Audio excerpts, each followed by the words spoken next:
नमस्कार. तुम्हाला सगळ्यांना दीपावलीच्या खूप खूप मनापासून शुभेच्छा.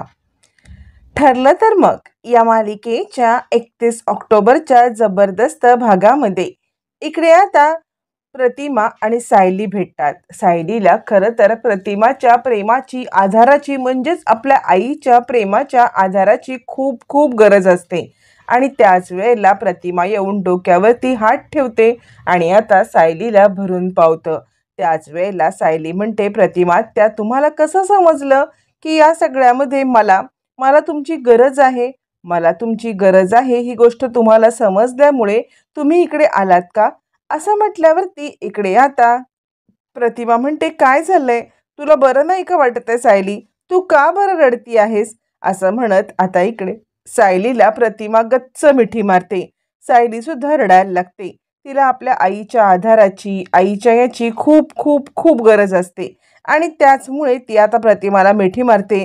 प्रतिमा तिला शांत करण्याचा प्रयत्न करते आणि प्रतिमा या सगळ्यामध्ये तिला आता बसवते. काय झालंय? यावरती सायली म्हणते, मला खूप एकटं वाटते. मला या सगळ्यामध्ये ना डोक्यामध्ये नको नको ते विचार येत आहेत. खूप निगेटिव्ह विचार येत आहेत आणि त्यामुळे त्यामुळे या सगळ्यामध्ये मला आता खूप त्रास होतोय. यावरती प्रतिमा म्हणते, काय झालंय? तुझं अर्जुन सोबत भांडण झालंय का? असं म्हटल्यावरती सायली सांगते, आता मनातल्या मनात ती विचार करते, नाही, मी अर्जुन सरांच्या विषयी काहीही प्रतिमा त्यांना सध्या तरी सांगू शकत नाही.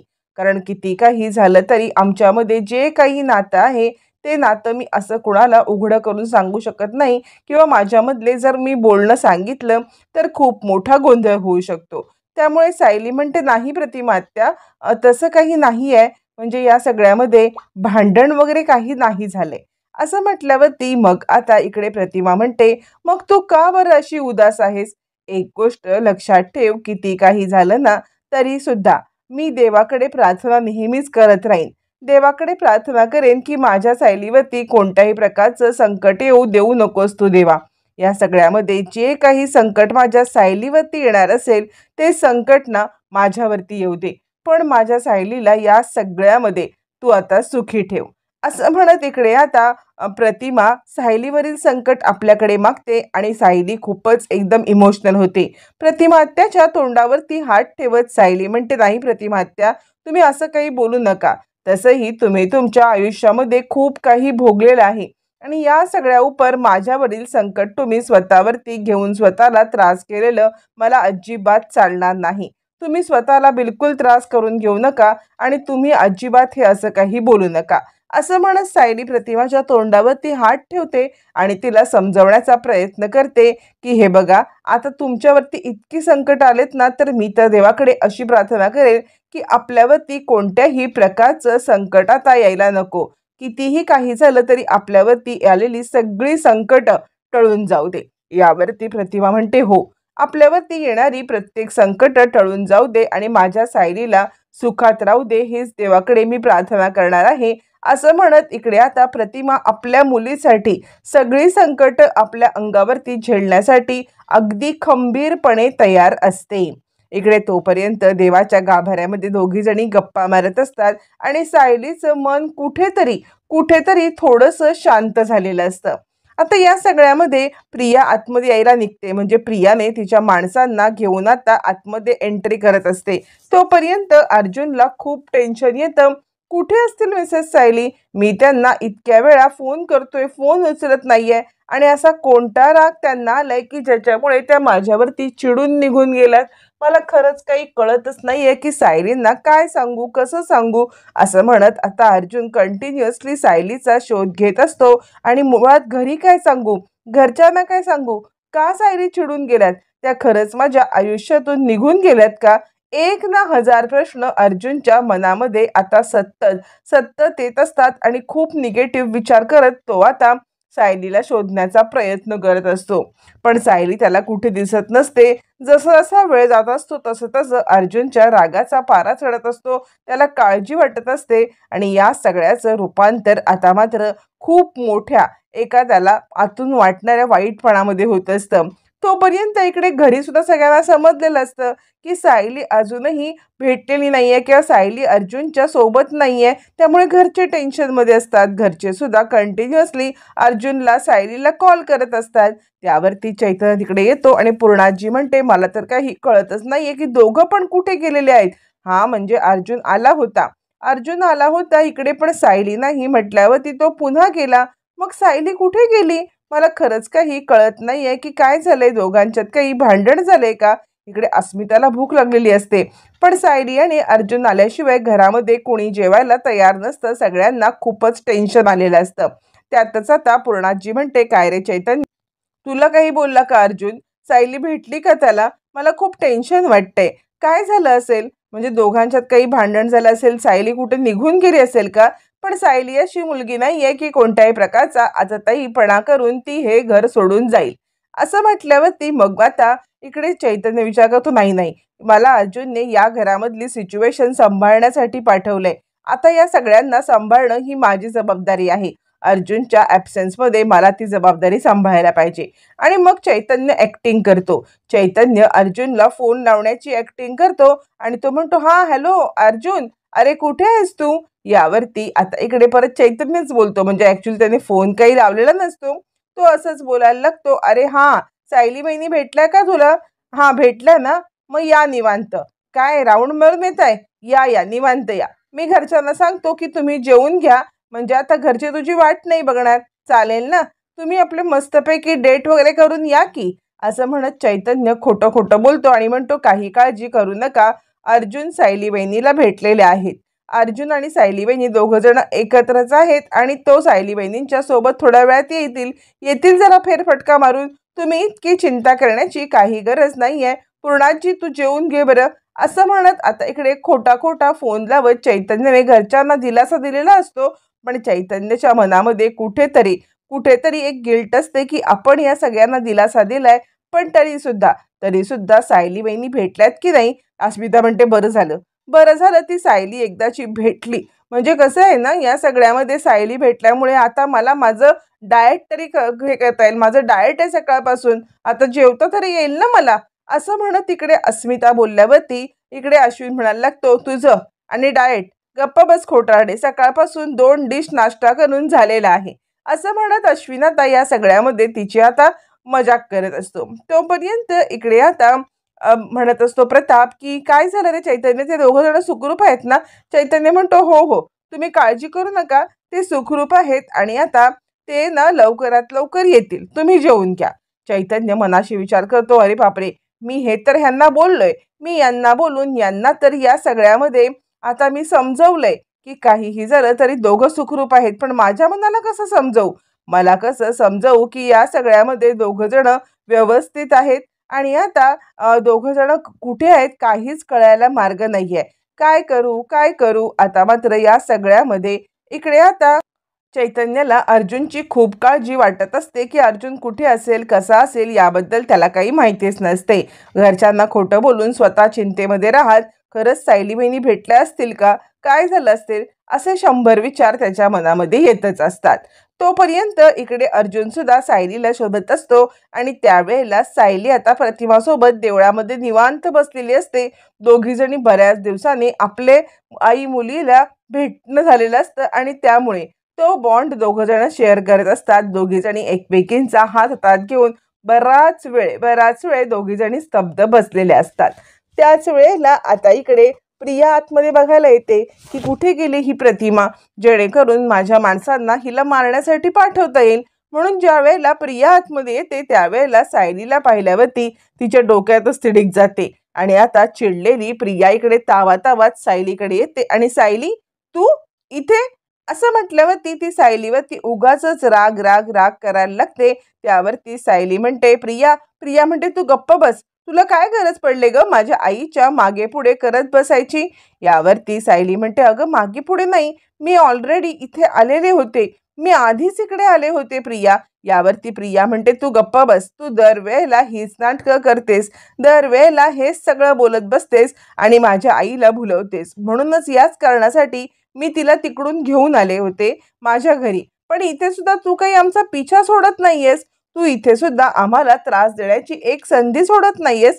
तुला समजत नाहीये का की या सगळ्यामध्ये ती माझी आई आहे. तुमच्या घरीत आम्हाला प्रायव्हेट क्षण मिळत नव्हते. तुझी लुडबुड होती म्हणून मी तिला माझ्या घरी घेऊन गेले. तर जिथे मी तिला घेऊन जाईन तिथे सुद्धा तुला येणं आवश्यकच आहे का? प्रतिमाला हे काही आवडत नसतं. ती पण सांगण्याचा प्रयत्न करते की सायली या सगळ्यामध्ये इकडे आधीच आली होती, मी नंतर आले होते. पण ती काही मूर्ख प्रिया ऐकायला तयार नसते आणि ती सायलीला बडबड बडबड बडबड बडबड करतच असते. सायलीला खूप काही बोलून झाल्यावरती प्रिया इकडे म्हणते, मला तुझं काही ऐकायचंच नाहीये. दरवेळेला माझ्या आईच्या मागे पुढे करण्याची एक संधी तू सोडू नकोस. जरा आम्हाला प्रायव्हेट क्षण देऊ नकोस. जिथे आई तिकडे तू ये, जिथे आई तिकडे तू ये असं म्हणत इकडे प्रिया खूप चिडलेली असते आणि चिडलेली प्रिया सायलीला तोंडाला येईल ते बडबडते. यावरती प्रतिमा काही बोलणार तर सायली म्हणते, हे बघ प्रिया, तू समजतेस तसं काही नाहीये. मी ऑलरेडी इकडे आले होते, त्यानंतर प्रतिमा आत्या आल्या होत्या, पण तरी सुद्धा तुम्हाला दोघींना एकत्रितपणे राहायचं आहे तर मी तुम्हाला डिस्टर्ब करणार नाहीये. मी निघते इथून. प्रतिमा आत्या, तुम्ही काळजी करू नका, मी निघते इथून, मी आता बरी आहे असं म्हणत ती प्रतिमाचा निरोप घेऊन तिकडून बाहेर पडते. पण प्रतिमा जड अंतःकरणाने आपल्या मुलीकडे पाहतच असते आणि आता दोघीजणी एकमेकींची विरह हा सहनच करू शकत नसतात. दोघीजणी एकमेकींकडे पाहतात आणि सायलीला निघताना बघून प्रतिमाच्या मनामध्ये कुठेतरी कालवा कालव होते आणि प्रतिमा या सगळ्यामध्ये पाठमोऱ्या सायलीकडे पाहते, तिला बाय करत असते. सायली सुद्धा सारखी सारखी सारखी सारखी मागे वळून प्रतिमाकडे पाहतच असते.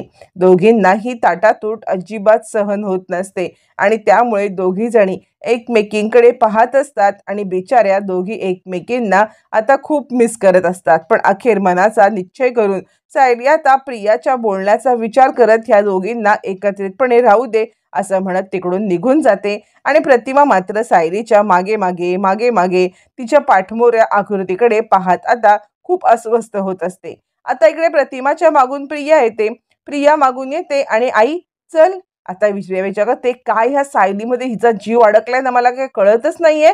जरा काय ह्यांना वेळ मिळाला की भेटली सायली, जरा काय हे झालं की भेटली सायली. दोघी बसल्या बोलत, म्हणजे मी तर काय नथिंगच आहे ना, असा विचार करत चिडलेली प्रिया आता या सगळ्यामध्ये, आई चल आपण प्रदक्षिणा मारूया, चल लवकर असं म्हणत ती आता प्रदक्षिणा मारण्यासाठी प्रतिमाला सोबत घेते. प्रतिमाला सोबत घेऊन ती आता प्रदक्षिणा मारायला येते. देवाच्या इकडे येते, देवाच्या इथे प्रार्थना करते. त्यावेळेला सुद्धा आता प्रियासाठी काहीही न मागता इकडे आता सायलीवरती कोणतंही संकट नको येऊ दे किंवा सायलीच्या मनामध्ये जी घालमेल चाललेली आहे ती घालमेल सगळी व्यवस्थितपणे पार पडू दे असं आता इकडे प्रतिमा मागत असते. प्रतिमा कोणत्याही दृष्टीने कुणासाठी दुसरं काही न मागता ती फक्त आता इकडे सायलीसाठी मागत असते आणि त्यामुळे आता सायली आणि प्रतिमा या दोघींचे किती बंध चांगले आहेत किंवा या दोघींना किती एकमेकांच्या बद्दल आता आपुलकी आहे हे दिसून येतं. तोपर्यंत इकडे आता देवी आई खूप मोठा चमत्कार घडवणार असते. प्रिया आता आपल्या माणसांना प्रतिमाला मारण्यासाठी बरोबर कसं पाठवायचं हा विचार करत असते आणि प्रतिमासोबत देवाला प्रदक्षिणा घालत असते. तोपर्यंत सायली उदास अंतःकरणाने आता इकडून देवळातून निघते आणि चालत असते. तिला कुठे जायचं, काय जायचं, कसं जायचं किंवा काहीही डोक्यात विचार नसतात. फक्त आपलं चालत जायचं, चालत जायचं हाच ती विचार करत असते. हे सगळं चालू असताना आता इकडे अर्जुन तिला शोधत शोधत येत असतो. पण सायलीच्या डोक्यामध्ये अर्जुन काय बोलला हे सतत विचार येत असतात आणि आता सायली अस्वस्थपणे का मधुभाऊंची केस हे डिले करतायत असा विचार करत निघत असते. त्याच वेळेला अर्जुनची नजर सायलीवरती पडते आणि तो गाडी थांबवतो. गाडी थांबवल्यावरती इकडे आता तो सायलीच्या मागे येऊन उभा राहतो. इकडे तोपर्यंत प्रिया आपल्या माणसांना नजरेने इशारा करते आणि प्रतिमाला सांगते, आई चल आपण बाहेर जाऊया. बाहेरून छानपैकी आपण आता प्रदक्षिणा घालू आणि मग नंतर बाहेर पडू असं म्हणत प्रतिमा नमस्कार करत असते. तिच्या हातामधून फुलांची टोपली आणि आरतीची थाळी घेऊन प्रिया आता प्रतिमाला बाहेर काढण्याचा प्रयत्न करते, जेणेकरून प्रतिमासाठी किंवा गुंडांसाठी प्रतिमाला पकडणं हे सोपं व्हावं. आता इकडे प्रतिमा देवाला नमस्कार करून बाहेर पडायला लागते. ज्या वेळेला प्रतिमा बाहेर पडायला लागते त्यावेळेला प्रिया म्हणते, आई बरं वाटलं ना तुला? देवळामध्ये येऊन तुला बरं वाटतं नेहमी, म्हणूनच मी तुला या देवळामध्ये घेऊन आले. तुला आठवतंय का आई, मी लहानपणी सुद्धा आता या देवळात यायचा हट्ट करायचे आपण दोघीजणी या देवळात यायचो, या देवळात येऊन आपण तासन तास इथे बसायचो, तुला आठवतंय का आई? असं म्हणत प्रिया आता आपल्या आईला खोटं खोटं खोटं खोटं तिच्या मनाला जे येईल ते सांगण्याचा प्रयत्न करत असते. आणि त्यामुळे आता मात्र प्रतिमाला काहीच आठवत नसल्यामुळे हे खरं बोलते की हे खोटं बोलते हे आता प्रतिमा काहीच सांगू शकत नसते. त्यामुळे मग मात्र आता इकडे प्रिया विचार करते की नाही, या अर्ध्या डोक्याच्या बाईला काही आठवत नाहीये, मी हिला जे सांगेन तेच ही खरं मानून चालेल, असं म्हणत प्रिया आता या सगळ्यामध्ये स्वतःच खूप खुश होत असते. तोपर्यंत अर्जुन इकडे सायलीच्या मागे येऊन उभा राहतो आणि काय चाललंय तुमचं? डोकं फिरलंय का तुमचं? मी वेड्यासारखा तुम्हाला इकडे तिकडे शोधतोय, त्या इथून निघालात जेलमधून आणि त्यानंतर तुम्ही अशा काय करताय? वेड्यासारखं का वागताय? मी तुम्हाला शोधण्याचा प्रयत्न केला, थांबवण्याचा प्रयत्न केला, घरी जाऊन आलो, तुम्ही घरी नाही आहात आणि तुम्ही इकडे आहात. काय चाललंय मला काही कळतच नाहीये. पण आता हे तुमची मनमानी मी काही खपवून घेणार नाहीये. चला आत्ताच्या आत्ता तुम्ही कारमध्ये बसा बरं. असं म्हणत अर्जुन सायलीवरती चिडलेला असतो आणि सायलीला हाताला धरून तो आता कारच्या दिशेने फरफटत नेतो. आता इकडे सायली बराच वेळ म्हणजे अपोजिट डायरेक्शनला चालत निघालेली असते आणि आता अर्जुन म्हणजे देवळाच्या अपोजिट डायरेक्शनला ती चालत निघालेली असते आणि अर्जुन तिला अर्ध्या रस्त्यात गाठलेलं असतं. आता परत जाताना अर्जुनला त्याच देवळाच्या इकडून जायला लागणार असतं, त्याच देवळाच्या वरून आपल्या घरी जायला लागणार असतं, कारण सायली घराच्या दिशेने नाही तर अपोजिट दिशेने निघालेली असते आणि घरामध्ये जाण्यासाठी देवळाचा तोच रस्ता बाकी असतो. त्यामुळे अर्जुन सायलीला आपल्या गाडीत बसवतो आणि आता तिला आता गाडीत बसवून तो घरी जायला निघतो. पण घरचा रस्ता हा देवळातूनच जाणार असतो. इकडे प्रिया इकडे तिकडे वळून पाहते की सायली नक्की गेली ना? हा, सायली तर गेलेली आहे, म्हणजे आता माझा मार्ग मोकळा आहे. मग ती प्रतिमाला घेऊन बाहेर येते. प्रतिमाला घेऊन बाहेर झाल्यावरती ती आपल्या माणसांना इशारा करते. आपल्या माणसांना इशारा करत ती आता प्रतिमाच्या मागे सुनसान रस्त्यावरती तिला घेऊन जाण्याचा प्रयत्न करते, जेणेकरून प्रतिमाला त्या गुंडांना मारणं सोपं जावं. गुंडांना इशारा करते. प्रतिमाच्या मागे ती हळूहळू चालत राहते. गुंड प्रियाच्या मागे एक एक एक एक करत तिला जॉईंट होत जातात. प्रतिमा मात्र निमूटपणे शांतपणे आपल्या रस्त्याने चाललेली असते. तिला हे सगळा काय प्रकार चाललाय, प्रियाची काय कारस्थानं चाललेत, या सगळ्याची कशाची कल्पना नसते. त्यामुळे प्रतिमा निवांत चाललेली असते आणि आता प्रिया विचार करते, झालं आजचा ह्या माईचा शेवटचा दिवस. आता ही अर्धवट डोक्याची बाई आता पुन्हा आपल्या आयुष्यामध्ये परत नाही आली पाहिजे. असं म्हणत ती गुंडांना इशारा करते, चल माझ्या मागे ये, मी जिकडे जाईन तिकडे चल, बरोबर त्या सुनसान ठिकाणी तिचा कार्यक्रम कर. असं म्हटल्यावरती मागून एक, पुढून एक, उजवीकडून एक, डावीकडून एक असे सगळे गुंड एकत्र येत येत येत येत प्रतिमाच्या मागे येऊन चालायला लागतात. कुणालाही गर्दीला नाही समजणार अशा पद्धतीने ते एक एक करत प्रतिमाच्या मागे यायला लागतात आणि प्रतिमाच्या मागे लपायला लागतात. आणि प्रिया, प्रतिमा आणि मागे गुंड असे सगळा फौजफाटा सुनसान ठिकाणाचा शोध घेत चाललेला असतो. प्रतिमाला या सगळ्याची काहीच कल्पना नसते, पण प्रिया तिला छानपैकी सुनसान ठिकाणी नेऊन मारण्याचा अचूक प्लॅन करते. हळूहळू माणसं विरळ व्हायला लागतात. हळूहळू हे चौघच जण पुढे पुढे यायला लागतात आणि आता फायनली प्रिया तिला एका ठिकाणी नेऊन मारणार. आपल्या इथून चाकू आता त्या माणसाने काढणार. तोपर्यंत देवी आईचा चमत्कार घडावा. त्या माणसाने क्लोरोफॉर्मचा रुमाल आपल्या हातामध्ये घेतलेला असतो. प्रतिमाच्या तोंडावरती दाबून तिला आता बेशुद्ध करून एका साईडला न्यायचं आणि मग तिचा गेम करणार. पण देवी आईने पाठवावं तशी इकडे अर्जुनची कार आता त्या दिशेने यायला लागते. अर्जुनची कार देवळाच्या दिशेने घरी जायला निघालेली असते. ज्या वेळेला अर्जुनची कार घरी जायला निघते त्याच वेळेला देवळाच्या इथपर्यंत ती कार येते. समोर प्रतिमा त्याला पाहतो अर्जुन आणि अर्जुन त्याची कार तिकडे वळवतो. प्रिया आपल्या माणसाला इशारा करते, पळा पळा पळा पळा. तिची माणसं तिकडून धूम टेकून पळून जातात. प्रतिमाला याबद्दल काहीही माहीत नसतं. प्रियाने आपल्या माणसांना पळवल्यावरती मग ती आता निवांतपणे तिकडे उभी राहते. तिकडे तोपर्यंत अर्जुन आणि सायली येतात. अर्जुन सायली कारमधून उतरतात. त्यावेळेला आता इकडे प्रतिमाला खूप टेन्शन येतं. प्रतिमा म्हणते, काय झालं सायली? अगं काय झालंय? म्हणजे तू आत्ता तर मला बाय बोलून निघून गेली होतीस ना, मग परत तू इकडे कशी काय आलीस? मला कळतच नाहीये, सगळं ठीक आहे ना? काय झालंय? तू परत कशी काय आलीस? असं म्हणत प्रतिमाला सायलीची चिंता वाटायला लागते. तोपर्यंत अर्जुन कारमधून उतरतो आणि काही नाही प्रतिमा आत्या, तुम्ही कोणत्याही प्रकारची काळजी करू नका.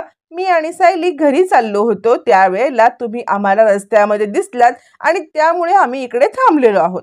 असं म्हटल्यावरती आता इकडे अर्जुन म्हणतो, सर प्रतिमा आत्या, मी तुला सोडतो. यावरती सायली सांगते, हो प्रतिमा आत्या, तुम्ही आमच्या कारमध्ये बसा, आपण सगळे तुम्हाला सोडूया आणि त्यानंतर घरी जाऊया. असं म्हटल्यावरती प्रतिमा कारमध्ये बसायला तयार होते. पण इकडे प्रियाचा डाव फेल होणार असतो. त्यामुळे प्रियाला अर्जुन आणि सायली इथून निघून गेलेले हवे असतात. त्यामुळे प्रिया आता मध्ये मध्ये बोलत म्हणते, नाही नाही आई, अगं बाबा काय म्हटलेत आपल्याला, बाबा म्हटलेत की मी तुम्हाला न्यायला येतो. त्यामुळे बाबांनीच आम्हाला सोडलंय आणि त्यानंतर त्यांनी सांगितलंय की मीच तुम्हाला न्यायला येईल. आता जर का आम्ही गेलो आणि बाबा इकडे आले तर चुकामुक होईल आणि बाबांना मग आम्ही कुठे गेलोय हे कळणार नाही. यावरती हुशार प्रतिमा लगेच प्रियाला प्रतिउत्तर देत म्हणते, नाही नाही, रविराजांना लेट होऊ शकतो असं ते म्हटलेत ना, जर लेट झाला तर आपण रिक्षाने जायचं असं पण ठरलंय. यावरती मग मात्र आता इकडे सायली म्हणते, रिक्षेनी? कशाला रिक्षेनी? नाही नाही, रिक्षेने जायची काहीच गरज नाहीये. प्रतिमा त्या चला, तुम्ही कारमध्ये बसा, आधी आम्ही तुम्हाला सोडतो. हवे तर आपण रविराज सरांना फोन करूया, फोन करून आपण तुम्हाला सोडतोय हे सांगूया, म्हणजे ते इकडे येणार नाही, त्यांना टेन्शन राहणार नाही आणि तुम्हाला रिक्षेने जायची काही गरज नाहीये. असं म्हणत सायली अर्जुन आता सोल्युशन काढतात. प्रियाच्या प्लॅनचे पार चिथडे उडलेले असतात. प्रियाला या सगळ्यामध्ये आता मात्र काही बोलता येत नसतं, कारण प्रतिमा सायली अर्जुनच्या बाजूने असते आणि त्यांच्यासोबत जायला तयार होते. मग आता सायली प्रतिमाला कारमध्ये बसवते आणि तिला घरी सोडून येते. तिला घरी सोडून आल्यावरती सायली आपल्या घरी येते. पण रागवलेली सायली बेडरूममध्ये जात नाही, ती आता सोफ्यावरतीच खाली बसते. रात्रभर सोफ्यावरती बसून सायली तिथेच झोपते. दुसऱ्या दिवशी सकाळी अस्मिता तिकडे येते. अस्मिताला काय निमित्तच हवं असतं सायलीला बदनाम करायला, सायलीला ओरडा मिळाला. आता इकडे अस्मिता ओरडायला लागते, सगळ्यांनी बाहेर या, बाहेर या, बघा इकडे काय झालंय. सायली काल रात्रभर सोफ्यावरतीच बसून होती, या सोफ्यावरतीच ती झोपली होती. काय झालंय, ती अशी का वागते? काल दिवसभर बाहेर होती आणि आज ती सोफ्यावरती बसले. बघा बघा, लवकर या, लवकर या. असं म्हणत अस्मिता सगळ्यांना गोळा करते. सगळेजण प्रश्नार्थक नजरेने सायलीकडे पाहायला लागतात. सायली थोडीशी सावध होते आणि नाही काय झालं या सगळ्यामध्ये, मी तुम्हाला सांगते की मी इथे का झोपले होते. आता अर्जुन वरतून पाहायला लागतो की सायली काय कारण सांगतायत. सायली अर्जुनच्या बद्दल कोणतीही चुगली तर करणार नाही, पण आता काय बाजू सावरणार हे येणाऱ्या भागातच कळणार.